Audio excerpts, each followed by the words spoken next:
பல்வேறு மாறுதல்கள் இங்கே நிகழ்ந்திருக்கிறது. அப்படி பன்னெடுங்காலமாக என் தாய் நிலத்திலே எமது உரிமையை நாங்கள் தமிழர்கள் என்கிற உணர்வை இழந்ததால் எங்கள் உரிமைகள் பறிபோய், எங்கள் உடைமைகளும் பறிபோய், கடைசியாக உயிரை இழக்கிற அவல நிலையில் நின்று கொண்டிருக்கிறோம். இந்த கால சூழலில் தமிழ் பேரினத்தின் மக்கள் ஒரு எழுச்சியும் புரட்சியுமாக கிளர்ந்து எழ இருக்கிற கடைசி வாய்ப்பு சாதி மத உணர்ச்சிகளை பின்னுக்கு தள்ளி நாங்கள் தமிழர்கள் என்கிற தேசிய இன உணர்வில் திரள்வது ஒன்றுதான் எங்களுக்கு இருக்கிற இறுதி வாய்ப்பு. அதை நீண்ட கால எமது இன வரலாற்றை, எமது முன்னவர்களினுடைய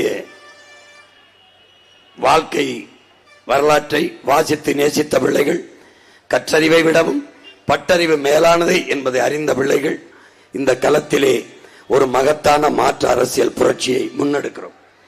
அதிலே உங்கள் பிள்ளைகள் சுமந்து நிற்கிற கோட்பாடுகளில், முன்வைத்த தத்துவங்களில் மிக முதன்மையானது ஆதி தமிழர் விடுதலை இல்லாது மீதி தமிழர் விடுதலை வெல்லாது என்ற முழக்கம்.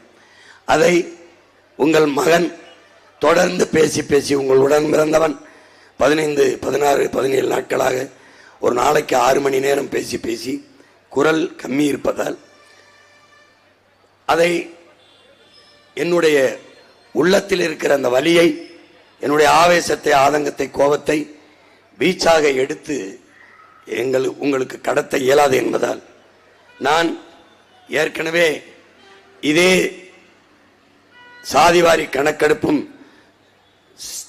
சமூக நீதியும் இந்த பஞ்சமரில மீட்பும் என்கிற தலைப்பில் பேசியது நம்முடைய முன்னவர்கள் தாத்தா பாட்டனார் அயோத்தியாச பண்டிதர், தாத்தா ரெட்டமலை சீனிவாசன், தாத்தா MC ராஜா அவர்களுடைய விழாவை முப்பெரும் விழாவாக பொன்னேரியில் நடத்திய போது உங்கள் மகன், உங்கள் உடன் பிறந்தவன் பேசிய பேச்சை காணொலி ஆவணமாக திரையிடுகிறேன். அதிலே அன்று நான் பேசிய பேச்சு திரையிலே வரும். என்னால் அந்த ஆவேசத்தோடு இப்போ பேச முடியாது.